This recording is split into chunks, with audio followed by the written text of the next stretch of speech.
Hello and welcome to Rotted Reviews, and I'm going to be capping off this month before moving on into the next one with one last Rotted request, this time coming from patron Jackie, who wanted me to watch and review the 2000 Paul Verhoeven movie, Hollow Man. Jackie's reasoning for this being, quite simply, still really impressed with the effects in this. So, here's my experience with Hollow Man as a film. I saw it in the theaters when it first came out, and I have not seen it in its entirety since, up until quite recently with this request. I have seen tidbits here and there, but watching it opening credits to end credits, not since the theater. And I gotta say, I remembered it very differently. First of all, I did not realize that this was a Paul Verhoeven movie, and I say that as somebody that quite enjoys his films. The social satire behind Starship Troopers, RoboCop, and everything was very biting, and I think I can kind of understand why I didn't realize this was a Paul Verhoeven movie, because a lot of that social satire is absent from this. In fact, he himself said that this was the project of his that I don't know if he said he regretted it, but he did say that it was a movie that could have been made by anybody, not necessarily just him. But nevertheless, I did enjoy it for a few reasons, not the least of which was, as Jackie said, the effects still do very much hold up in this tale of an invisible man. And that's essentially what this is. We have the character of Sebastian Cain, played by Kevin Bacon, as a Hollow Man, as a scientist that is working on bringing invisible things back to the visible world. We kind of get introduced to this lab setup where he is the head scientist, let's just say, and they've already cracked the nut of invisibility. They already have animals that are invisible, and the one thing that they can't figure out is how to bring them back to the visible world. So we're kind of entering into things already midway through the plot. And once Sebastian finds his eureka moment and has the chemical formula that is stable enough to bring a big gorilla back to the visible world, he decides it's go ahead time for phase 3, which is human trials. And why not try it on himself? So indeed they do. They make him invisible, and unfortunately the chemical formula that worked in the gorilla does not work so well on him. So that's where the movie really finds its stride, is the downfall of Sebastian on a mental, emotional, and physical level as they attempt to crack this nut and get him visible again. I want to talk about this movie in a little bit more detail than I think I usually cover in my normal reviews, but I'm still going to avoid spoilers in terms of the overall outcomes of characters. If they live or if they die or anything along those lines, I will leave that nebulous. I don't want to give away the plot, so I'm not going to say this is an entirely spoiler-free discussion. Kind of depends on what you consider to be spoilers, but I will avoid giving away the ending. So I think the real meat of this movie, especially watching it through the lens of me now as 42 years old, that is, you know, just generally the Mike of me currently. I found this to be an interesting movie in the handshaking of Sebastian, because the general nature of this is we do handshake. We start out with him fairly solidly as the protagonist. He is our main character. He is Sebastian, a scientist who basically likens himself to God, not in any subtle sense. He outright just says it many times. And so, I mean, yeah, he's this rogue rock and roll scientist that flies by the seat of his pants, and he doesn't worry about the details. He just wants results. And at some point in his downfall, we are supposed to handshake off from him. We are supposed to transition away from him being the main character that we're latched onto and embrace him not as a main character or not as a protagonist, but as an antagonist, as the villain, as a monster.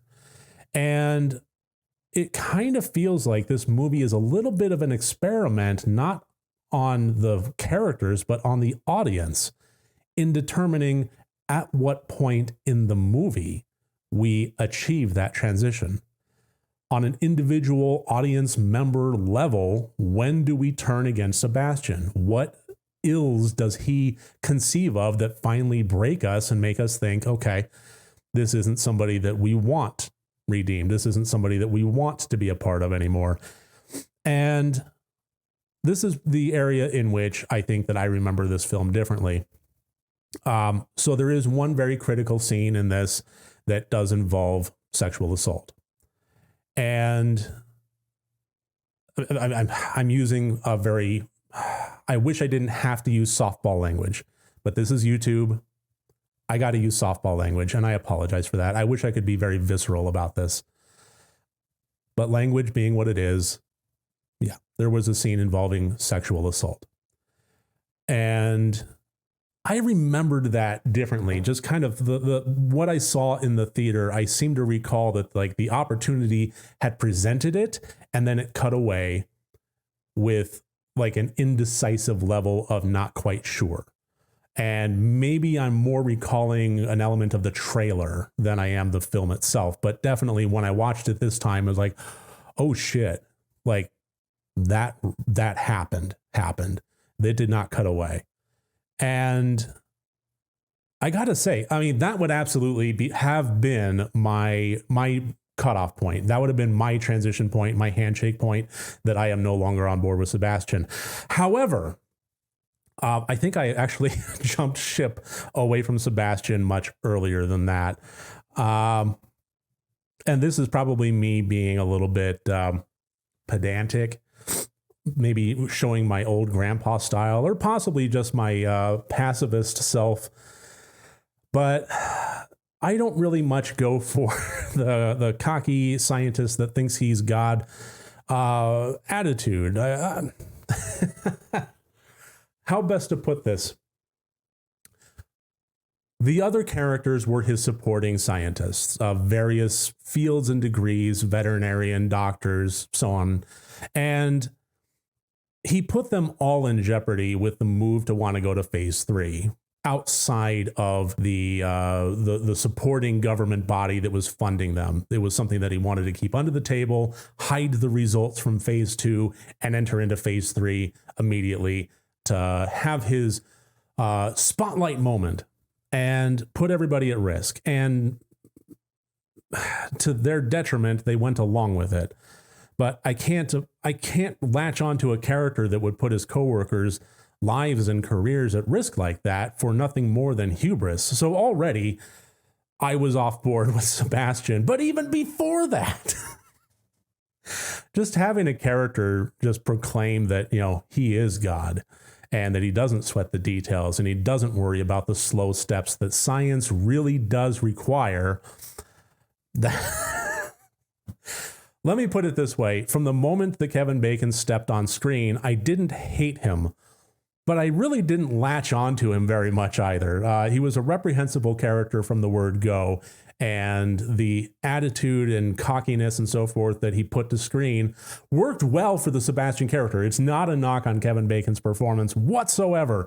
However, it wasn't a character that I really identified with or got on board with, and the cocky nature of him that might lend audiences to have that latch-on moment instead just turned me off. Just kind of stepping away from the plot and the characters a little bit here and actually discussing the effects, since that was a large part of Jackie's reasoning for me wanting to watch this. Yeah, they hold up. I'm not going to say it's the best CGI, but for 2000, come on. I mean, that was really, really good. Some fantastic CGI, especially in the sequences involving the transition between visible and invisible, or invisible, depending on what the case may be.